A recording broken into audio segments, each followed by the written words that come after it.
आनंदी मालिकेच्या आजच्या जबरदस्त भागामध्ये प्रेक्षकांनो आपल्याला खूप जास्त इंटरेस्टिंग असा एपिसोड पाहायला मिळणार आहे बरं का. खरं तर आरती आणि पृथ्वीची धमाल दाखवलेली आहे. आरती आणि पृथ्वी एकाच रूममध्ये हॉटेलमध्ये एकाच रूममध्ये राहणार असतात, पण आरतीचा त्यासाठी नकार असतो.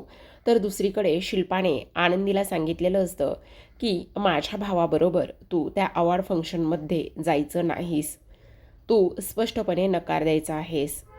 पण आता मात्र आनंदी युगंधरचा शब्द मानेल का शिल्पाने इथे तिची कान उघडणी केली, हे करेल, हे पाहणं फार इंटरेस्टिंग आहे. त्यामुळे हा व्हिडिओ शेवटपर्यंत नक्कीच पहा. तर आता प्रेक्षकांनो, सुरुवातीला आपण मालिकेमध्ये पाहतोय इथे शिल्पा म्हणत असते, बघितलंच ना युगंधर, ह्या मुलीने हे सर्व मुद्दामून घडून आणलं आहे. काय गरज होती पृथ्वीला तुझ्या आणि तिच्या नात्याबद्दल सर्व सत्य सांगायचं? मी म्हटलं ना, खायचे दात वेगळे आणि दाखवायचे दात वेगळे हिचे. ही घरामध्ये फक्त मोलकरीण म्हणून राहते, पण हिचे मनसुबे मात्र फार जास्त वेगळे आहेत. तेव्हा युगंधर आता म्हणत असतो, अगं ताई, उलट तिनं सांगितलंय हे चांगलंच केलंय. पण आनंदी, जर तुला ह्या सर्व गोष्टी पृथ्वीला सांगायच्या होत्या, त्याच्याशी बोलायच्या होत्या, तर तू हे सर्व मला एकदा सांगायला हवं होतंस.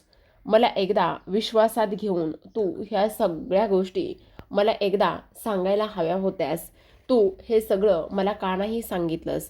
तेव्हा आनंदी म्हणत असते, मालक साहेब, खरं सांगायला गेलं ना, तर मुलांना आपल्या दोघांच्या लग्नाचं सत्य न सांगण्याचा निर्णयसुद्धा माझाच होता.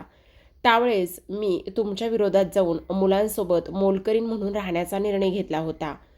मग त्यावेळेस जर मी हा निर्णय स्वतः घेतला होता किंवा ह्या सगळ्या गोष्टी जर मी स्वतः केल्या होत्या, तर मग आता मी ह्या सगळ्या गोष्टीमध्ये तुम्हाला कसं काय इथे विचारू आणि तुम्हाला ह्या सगळ्या गोष्टीमध्ये कसं काय सामील करून घेऊ? आणि म्हणूनच मी इथे सांगायचा निर्णय घेतला. पण अगं आनंदी, सगळं काही व्यवस्थित आणि सुरळीत चाललं होतं ना, मग तू असं अचानकच हे सगळं का केलंस? तेव्हा आनंदी सांगू लागते, मालक साहेब, खरं तर मुलं माझ्यासोबत खूप छान वागतात. ते दोघेही जण मला त्यांची जवळची आणि विश्वासू मैत्रीण म्हणायला लागलेत. त्यांचा माझ्यावरचा विश्वास घट्ट होत चालला होता आणि मालक साहेब, तेच मला नको होतं. उद्या जाऊन त्यांना ही गोष्ट समजली असते आणि त्यानंतर मात्र माझ्यावरचा विश्वास त्यांचा टळला असता, तर मग मी काय करायचं होतं मालक साहेब, सांगा ना. मला ते सगळं काही व्हायला नको होतं. आजच मी तो निर्णय घेतला आणि म्हणून खरं तर मी पृथ्वीला ही गोष्ट सांगितली. आणि तेव्हा मात्र आनंदीचं हे सगळं काही पाहून आनंदीने केलेल्या धाडसाचं कौतुक मात्र इथे आता विद्याधर करू लागतो. तेव्हा तो म्हणत असतो, खरं सांगू का ताई, आनंदीने आज जो काही हा निर्णय घेतलाय ना, त्यामुळे आता खरं तर पृथ्वीला कसं का होईना पण समजलेलंच आहे.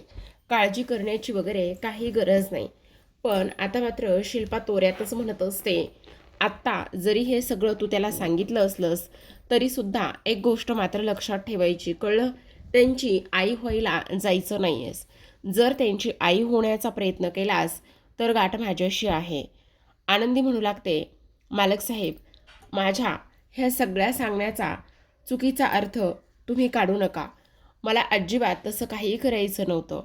मी फक्त आणि फक्त इथे ह्या सगळ्या गोष्टी का आणि कशासाठी करत होते हे मी तुम्हाला सांगितलं. पण पृथ्वीने मात्र हे सगळं अतिशय छान पद्धतीने समजून घेतलं आहे आणि त्याने ह्या सगळ्या गोष्टी खूप सुंदररित्या हाताळल्या आहेत आणि त्याने आपल्या दोघांच्यासुद्धा नात्याला इथे समजून घेतले. त्यामुळे खरं तर मला आनंद होतो आहे. आणि मालक साहेब, खरं सांगू का, तुम्हालासुद्धा ह्या सर्व गोष्टीचा आनंदच व्हायला पाहिजे. मग आता मात्र इथे युगंधर म्हणत असतो, ताईसाहेब, मी काय म्हणतोय ते तुम्ही एकदा नीट ऐका. हे बघा शिर्के, ताबडतोब त्या अवॉर्ड फंक्शनला मी आणि आनंदी आम्ही दोघेही जण जाणार आहोत. ही गोष्ट ताबडतोब कळवा. तेव्हा मात्र इथे आता लगेचच शिल्पाला राग येत असतो. शिल्पा विचार करू लागलेली असते की आनंदी तिथे कशी जाणार. तेव्हा मात्र इथे शिल्पा युगंधरला म्हणत असते, युगंधर, तू डोक्यावर पडलायस का? ह्या मुलीला तू अवॉर्ड फंक्शनसाठी घेऊन जाणार आहेस का?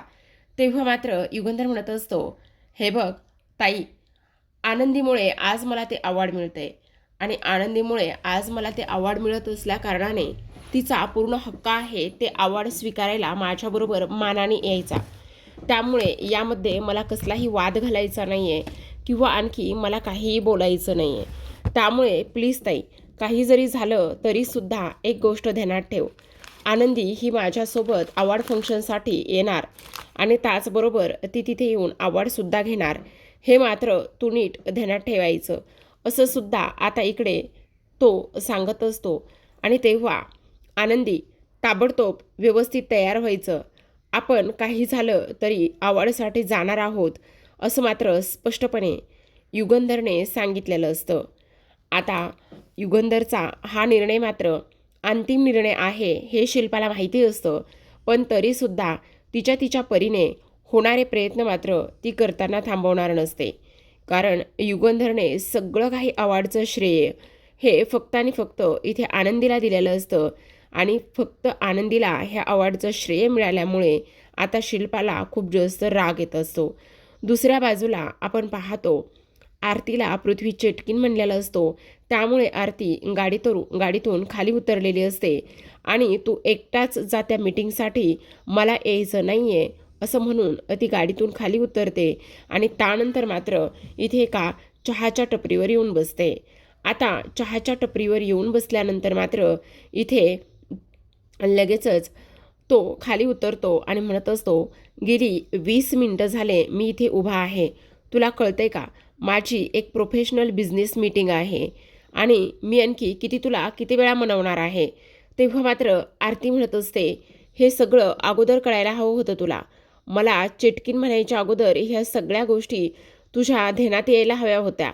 तुला तर ते सगळं अजिबातच नाही समजलं आणि मला चेटकीन म्हणून रिकामासुद्धा झालास. तेव्हा तो म्हणत असतो, मग आता त्यासाठी मला काय करावं लागेल. आता चहावाला भैया त्याच्याकडे जातो आणि त्याला म्हणत असतो, साहेब, जर तुम्हाला तुमची मीटिंग यशस्वी करायची असेल तर म्हणून टाका ना, स्वारी, कशाला उगाचच एवढं सगळं काही हे करत बसलाय, एवढ्या सगळ्या गोष्टी करून तुमचंच नुकसान होणार आहे, असं सुद्धा आता इकडे तो बोलत असतो. आणि तेव्हा मात्र इथे हा विचार करत असतो की खरंच मी हिला स्वारी म्हणायला हवंय का. तेव्हा आरती म्हणत असते, जोपर्यंत तू मला स्वारी म्हणणार नाही तोपर्यंत मात्र मी कुठेही येणार नाही, ही गोष्ट तू व्यवस्थित ध्यानात ठेवायची. आता मात्र इकडे तो म्हणत असतो, ठीक आहे स्वारी, चल उशीर होतोय मला. तेव्हा आरती म्हणत असते, असं असं अजिबातच नाही, जोपर्यंत तू माझ्या डोळ्यात डोळे घालून मला स्वारी म्हणत नाहीस तोपर्यंत मात्र इथे काही जरी झालं ना तरीसुद्धा मी तुझ्याबरोबर मीटिंगला येणार नाही. जर तुला मीटिंग गरजेची असेल तर मात्र तू इथे माझ्या डोळ्यात डोळे घाल आणि त्यानंतर मला व्यवस्थित स्वारी म्हण, तरच इथे मी मीटिंगला येईल तुझ्याबरोबर, असं आरती स्पष्टपणे बोलू लागते. आता हे सगळं काही बोलल्यानंतर मात्र इथे पृथ्वी आरतीसमोर जातो. आरतीसमोर जाऊन इथे तिला स्पष्टपणे, स्वारी, माझं चुकलं, इथून पुढे मी असं काहीही बोलणार नाही, असं तिच्या डोळ्यात डोळे घालून म्हणतो. आणि त्यानंतर मात्र आरती म्हणत असते, ठीक आहे, चल आता तुला इथे प्रोफेशनल मीटिंग आहे ना तुझी, त्यासाठी उशीर होत नाही का, चल पटकन. मग आता ती गाडीच्या सीटवर जाऊन बसते. पण आता ह्या पृथ्वीच्या कुरापती डोक्यामध्ये आरतीला त्रास देण्याचा विचार येत असतो. आता लगेचच पृथ्वी ड्रायव्हिंग सीटवर जाऊन बसतो आणि म्हणत असतो, अरे बाप रे, गाडीला मध्येच काय झालं कळत नाही आरती, गाडी तर चालूच होतं नाही आहे. तेव्हा ती म्हणत असते, गाडीला सुद्धा तुझ्यासारखाच बहुतेक इगो आहे. तेव्हा तो म्हणत असतो, काय म्हणालीस. नाही नाही, काही म्हणाले नाही मी, कर ना चालू. आता कशी चालू करणार आहे, तुला धक्का मारावा लागणार आहे. वेडा आहेस का, मी आणि धक्का. तेव्हा तो म्हणत असतो, मग एक काम कर, ड्रायव्हिंग सीटवर तू येऊन बस, मी धक्का मारतो. येते तुला चालवायला. नाही ना, मग धक्का तर तुलाच मारावा लागेल ना. अरे पण मी कसा धक्का मारणार आहे, मला जमणार आहे का. हो जमेल जमेल, बघ ना ट्राय करून. आता तो मुद्दामच आरतीला धडा शिकवण्यासाठी इथे धक्का मारायला लावत असतो आणि मुद्दामच तिची मजा घेत असतो. आता गाडी तर चालू असते ऑलरेडी, आरतीला कुठले काय गाडीतलं समजते, बिचारी आपली जीव एकवटून गाडीला धक्का देण्याचं काम करत असते आणि ते पृथ्वी मात्र तिची मजा घेत असतो. म्हणत असतो, you can do it, you can do it, तू करू शकते, आणखी जोरात धक्का दे. असं म्हटल्याबरोबर आरती म्हणत असते, अरे होती का नाही सुरू, बघ आता बघ आता, अरे काय करतोयस? इथे तो हसायला लागत असतो आणि म्हणत असतो, जमेल जमेल, आणखी जोरात दे धक्का, बघ तुला जमेल. जमेल आरती जमेल. तेव्हा इकडे आता बिचारी आरती धक्का देऊन देऊन थकलेली असते. तेवढ्यातच तिच्या बाजूने एक माणूस जाताना तिला दिसतो आणि तो माणूस म्हणत असतो, अहो ताई काय करताय? ऑलरेडी गाडी चालू आहे. तो तुम्हाला त्रास देतोय, तुमची मजा घेतोय. ऑलरेडी गाडी सुरू आहे. उगाचच तुम्ही कशाला धक्का देताय? असं म्हटल्याबरोबर आता मात्र आरतीच्या डोक्यामध्ये इथे तिडीकच जाते. आरती म्हणत असते, ह्याला तर आता मी काही केल्यास सोडणारच नाही. ह्याची एवढी कशी हिंमत झाली? आणि तेव्हा ती तिथेच हाताची घडी घालून उभी राहत असते. इकडे मात्र पृथ्वी हसत असतो, मजा घेत असतो आणि तिला म्हणत असतो, दे जोरात दे धक्का, जमेल तुला जमेल तुला. आता मात्र गाडी तिथेच उभी असते आणि हळूहळू आता आरती गाडीच्या मागे उभी राहते, हाताची घडी घालत असते आणि हसणाऱ्या पृथ्वीला आरशातून पाहत असते. तिला मात्र आता प्रचंड राग येत असतो की ह्याने हे सगळं माझ्यासोबत मुद्दामून घडून आणलं आहे म्हणून. आता इथे मात्र लगेचच पृथ्वी म्हणत असतो, अरे काय झाले? तू धक्का देत नाही आहेस? तेव्हा आरती आता इथे त्याला म्हणत असते, काय चाललंय तुझं? हां, गाडी चालू आहे तरीसुद्धा इथे तू मला मुद्दामून धक्का द्यायला लावलेला आहेस. डोक्यावर पडलायस का? आता तुला मीटिंगसाठी उशीर होत नाही का? त्यावेळेला मात्र तो म्हणत असतो, हो का? होतोय ना, मीटिंगसाठी तर उशीर होतोय, पण मला स्वारी म्हणायला लावलेस ना, त्यामुळे हे सगळं काही. तुला काय वाटलं, तू मला स्वारी म्हणायला लावशील आणि मी लगेचच तुला स्वारीसुद्धा म्हणेल? असं अजिबातच होणार नाही, समजलं?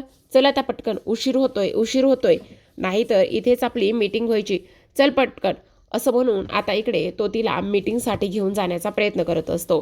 तेव्हा मात्र आरतीला अजूनच राग येऊ लागलेला असतो. ती त्याच्याकडे रागानेच पाहत असते आणि विचार करत असते, ह्याला तर मी अजिबातच सोडणार नाही. काही जरी झालं ना तरी ह्याला मी चांगलाच धडा शिकवणार आहे.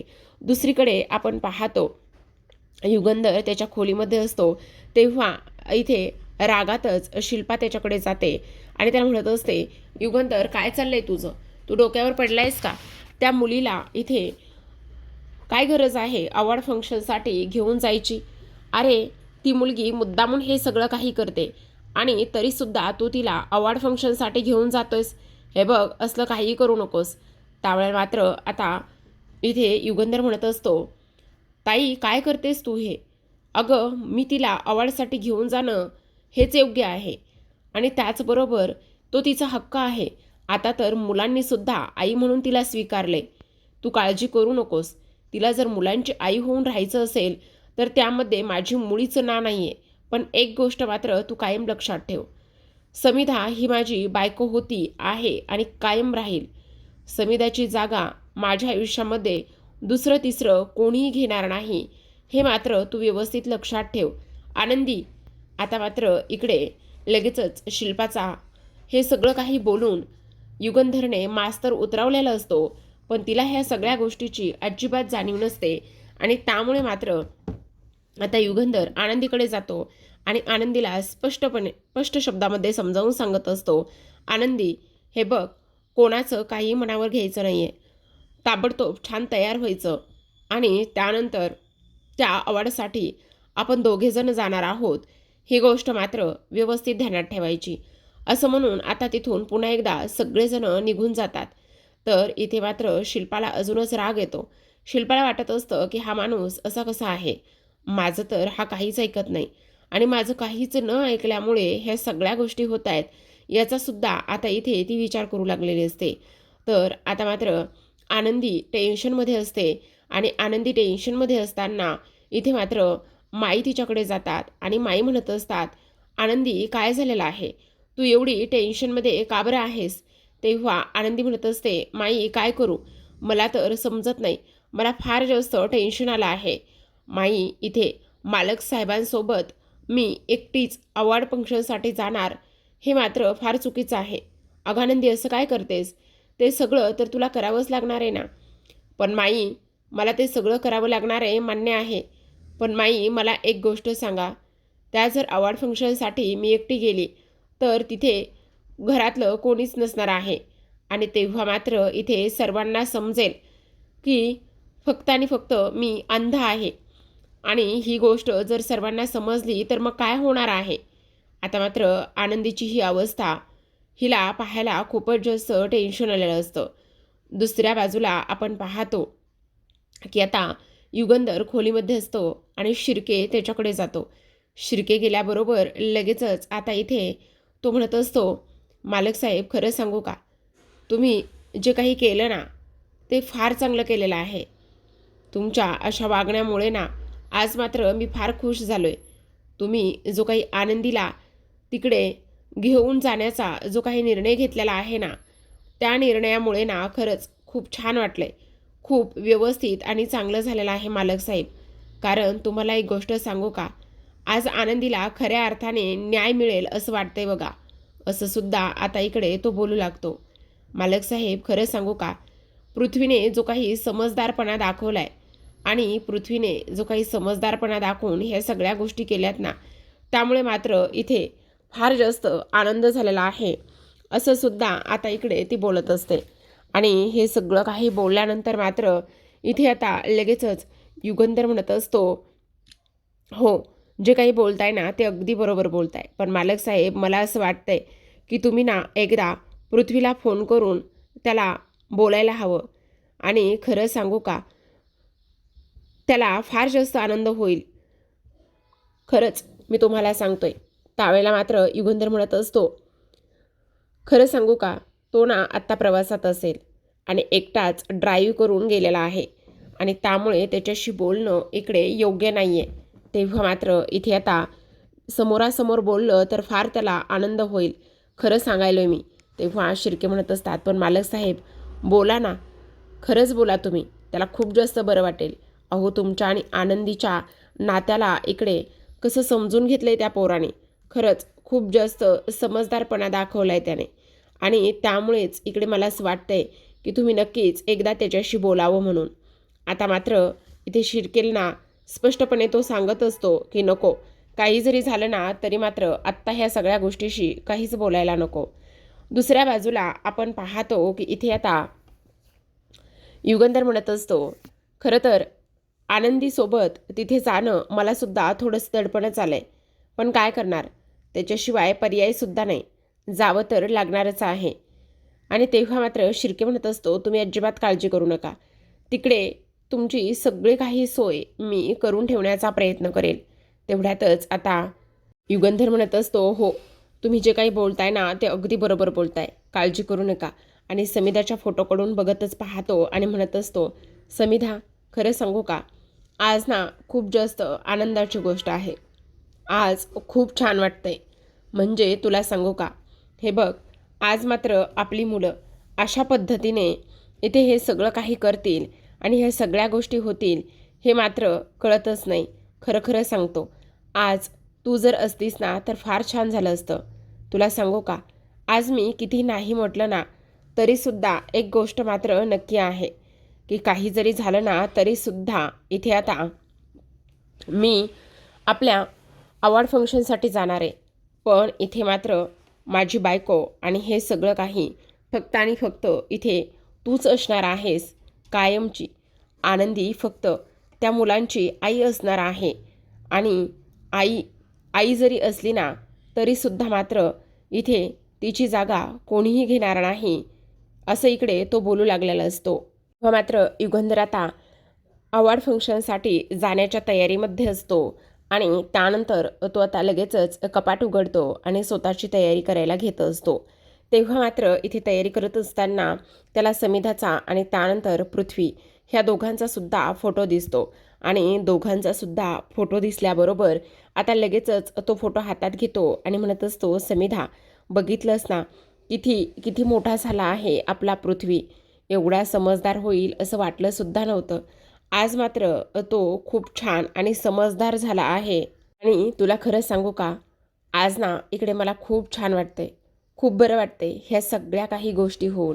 आणि त्याचबरोबर आणखी एक गोष्ट सांगतो समिधा तुला, आपला पृथ्वी ना एवढ्या लवकर उंच भरारी घेईल असं मला मुळीच वाटलं नव्हतं, असं सुद्धा आता इकडे तो बोलू लागलेला असतो. हां, तर आता इथे मात्र दुसऱ्या बाजूला आपण पाहतो आरती आणि त्याचबरोबर पृथ्वी हे दोघेही जण आता इकडे हॉटेलवर जाऊन पोहोचलेले असतात. जेव्हा ते दोघेही जण हॉटेलवर जाऊन पोहोचतात त्यावेळेला मात्र इथे आता आरती म्हणत असते, हे सगळं काही काय सुरू आहे? तू डोक्यावर पडलायस का? तेव्हा लगेच आता इथे तो म्हणत असतो, डोक्यावर पडलोयस का? म्हणजे मी काय केलं आहे? हे बघ, मी तुझ्यासोबत कोणतीही रूम वगैरे अजिबात शेअर करणार नाही आहे. तेव्हा पृथ्वी म्हणत असतो, तू खाली बघितलंयस ना मी किती आणि कशा पद्धतीने त्यांच्यासोबत वाद घातलाय ते, आणि वाद घातलाय ह्या सगळ्या गोष्टी तुला समजल्या असतीलच ना. आता मला एक गोष्ट सांग, माझ्यासोबत इथे मिताली येणार होती आणि मिताली येणार होती म्हटल्यावर मला काहीच प्रॉब्लेम नव्हता किंवा इथे तिलासुद्धा काही प्रॉब्लेम नव्हता, म्हणून मी एकच रूम बुक केली होती. पण अचानक आता तू येण्याचं ठरलं, मग आता मी काय करणार? आणि मी त्यांनासुद्धा म्हणत होतो की मला एक एक्स्ट्राची रूम असेल तर द्या म्हणून प्लीज, पण त्यांच्याकडे एक्स्ट्राची रूमच नव्हती, तर मी काय करणार होतो सांग? बोल. माझ्याकडे काहीच ऑप्शन नव्हता. तेव्हा मात्र आता आरती म्हणत असते, हो का, तुझ्याकडे ऑप्शन नव्हता का? पण अशा सुसंस्कृत घरातल्या मुली अशा एका अनोळखी मुलाबरोबर एकाच रूममध्ये राहत नाहीत. तेव्हा पृथ्वी म्हणत असतो, वेडी आहेस का? तिकडे एका साईडला बेड आहे, इकडे एका साईडला बेड आहे, मग तुला प्रॉब्लेम काय आहे? आणि त्याचबरोबर मी सुद्धा सुसंस्कृत घरातलाच आहे, तुला कळत नाही आहे का? आणि कुठल्या जगात जगतेस ग तू? हे बघ, काही झालं ना तरी एक गोष्ट मात्र लक्षात ठेवायची की तुला इथेच राहावं लागणार आहे. तेव्हा मात्र आरती म्हणत असते, मी अजिबात इथे राहणार नाही, मी हवं तर बाहेर पॅसेजमध्ये झोपेल. तेव्हा तो म्हणत असतो, ठीक आहे, तुला जर बाहेर पॅसेजमध्ये झोपायचं असेल तर तो तो तुझा प्रॉब्लेम आहे, माझा नाही. मला त्यामध्ये काहीही इथे इंटरेस्ट नाही आहे. तुला जे काही करायचं आहे ना ते तू करू शकतेस, मला इथे काहीच प्रॉब्लेम नाही, असं इकडे तो बोलत असतो. तेव्हा मात्र इकडे लगेचच ती बॅग घेऊन जात असते आणि तेव्हा पृथ्वी म्हणत असतो, जा जा, बाहेर जर गेलीस ना तर बाहेर मात्र दारू पिणारी लोकं असतील आणि तुझी छेड काढतील, लोकांच्या वाईट नजरा तुझ्यावर पडतील, ते तुला चालेल, मला तर बाबा काही प्रॉब्लेम नाही आहे. तेव्हा मात्र इथे लगेचच ती बाहेर बाजूला येते आणि त्याची बॅग जमिनीवर आपटते आणि म्हणत असते, हे आहेत का सुसंस्कृत घरातले इथे संस्कार? तुला कळत नाही का? एका मुलीला सरळ सरळ तू बाहेर जायला सांगतोयस आणि बाहेर जायला सांगितल्यानंतर तिच्यासोबत अशा पद्धतीने वागतोयस, कसं रे असं तुझं? तेव्हा ती म्हणत असते, मी एक वेळा बाथरूममध्ये जाऊन झोपेल, बसेल, पण तुझ्यासोबत ह्या रूममध्ये बसणार नाही, झोपणार नाही. तेव्हा मात्र पृथ्वी म्हणत असतो, तुला जे काही करायचं आहे ते कर. तुला जर बाथरूममध्ये जायचं असेल तर तू बिनधास्तपणे बाथरूममध्ये जाऊन शिफ्ट होऊ शकतेस, झोपू शकतेस, मला मात्र काहीही प्रॉब्लेम नाही आहे. मला तर ही माझी मोमो गादी खूप जास्त आवडली आहे. तुझी चॉईस, तुला जे काही करायचं आहे ते कर, असं म्हणून आरती मात्र ताणताण करतच बाथरूममध्ये निघून जाते. पण इथे मात्र पृथ्वी आनंदातच हसत असतो. तर आता प्रेक्षकांनो, आजच्या भागामध्ये एवढंच. उद्याचा भाग खूप कमालीचा असणार आहे, कारण उद्याच्या भागामध्ये शेवटी इथे ना शिल्पा इन्सिक्युअर होते. तिला असं वाटत असतं, जर आनंदी आणि युगंधर हे दोघेही जण एकत्रच त्या अवॉर्ड फंक्शनसाठी गेले, त्यांच्यामध्ये असणारी जवळीक जर वाढली तर मग मात्र काय होणार आहे? नको, मला हे सगळं असं अजिबातच व्हायला नको, असा आता इथे ती विचार करत असते. आणि त्यामुळे ती आनंदीकडे येते आणि आनंदीकडे आल्यानंतर तिला स्पष्ट शब्दात सांगत असते, आनंदी, तुला एक गोष्ट मी सांगत आहे, काही जरी झालं ना तरी एक लक्षात ठेवायचं, माझ्या भावाच्या सोबत अजिबात त्या इथे अवॉर्ड फंक्शनसाठी जायचं नाही, समजलं तुला? काही जरी झालं तरी सुद्धा माझ्या भावापासून 2 हात लांबच राहायचं, आणि तू स्पष्टपणे तिथे तू जाणार नाहीयेस यासाठी तू स्वतः नकार द्यायचा आहेस, कारण तू तिथे गेलेली मला अजिबात आवडणार नाही, असं स्पष्टपणे आता इकडे ती बोलत असते. आणि हे सर्व काही बोलल्यानंतर मात्र आता आनंदीला टेन्शन आलेलं असतं की शिल्पाताई तर असं असं बोलतायत, पण मग मी आता काय करू, मला काहीच केल्या समजत नाही, असं सुद्धा आता इकडे ती बोलू लागलेली असते. तर दुसऱ्या बाजूला मात्र आता विद्याधर हा धनश्रीला म्हणत असतो, अगं ऐक ना धनश्री, हे बघ, माई आणि बापूंना लाईव्ह अवॉर्ड फंक्शन बघायचं आहे ना, तू त्यांना मोठा टी व्ही, मोठा प्रोजेक्टर सेट करून दे, म्हणजे उद्या जो काही अवॉर्ड फंक्शनमध्ये धमाका होणार आहे, ज्या काही गोष्टी होणार आहेत ना, त्यामुळे मात्र इथे ह्या निंबाळकर घरावर एक बॉम्ब फुटणार आहे आणि त्याचबरोबर ह्या निंबाळकर घराण्याच्या इज्जतीची राख रांगोळी उद्याच्या अवॉर्ड फंक्शनमधून होणार आहे. मला आनंदी नडती काय, मला ह्या सगळ्या गोष्टी करते काय, आता मात्र तिची खैर नसणार आहे असं सुद्धा आता इकडे तो बोलू लागलेला असतो. तर आता धनश्रीला मात्र फारच जास्त टेन्शन आलेलं असतं की हा विद्याधर अशा पद्धतीने बोलतोय आणि हे सगळं काही असं होतंय. आता मात्र हे कुठं जाऊन पोचणार आहे हे मात्र समजत नसतं. तर आता प्रेक्षकांनो, अशाच नवनवीन मालिकांचे अपडेट्स आणि रिव्ह्यू जाणून घ्यायचे असतील तर पाहायचे असतील तर नक्की चॅनलला सबस्क्राईब करा आणि पाहत राहा आनंदी.